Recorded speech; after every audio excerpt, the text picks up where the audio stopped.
Welcome. This is Gary Russell. Welcome to Golfing with Gary Russell 2. Today we're going to be talking about irons and the distances. This is part 1. So today, if you look at the club that we have here today, you see I have a pitching wedge and a sand wedge. The sand wedge is this one here, and it's a little beat up, but it's a tireless Vokey. It's a sand wedge. Then next to that, I have a pitching wedge. The pitching wedge usually have PW or P. Next to that one, I have a 6-iron. Anytime you see a 6-iron, I always have the little bubbles or a line under it. Next to that, I have an 8. Then I have a 7. And so when you're playing golf for the first time, different clubs do different things. Your pitching wedge is supposed to go 120 to 150 yards.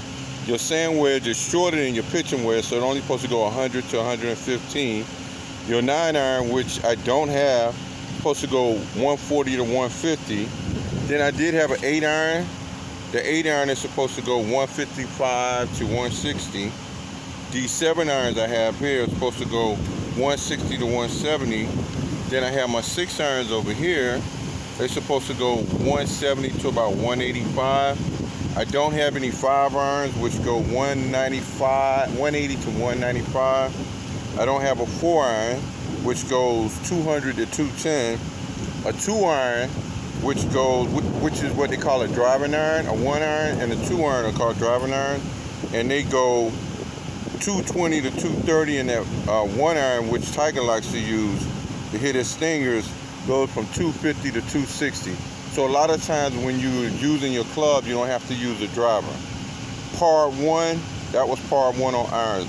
If your distances are within these ranges that I gave you, your pitching wedge you hit from 120 to 150, you're okay.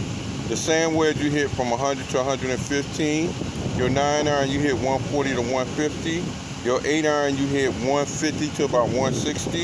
Your 6-iron you hit 170 to 185. Your 5-iron you hit 180 to 195. Your 4-iron you hit 200 to 210.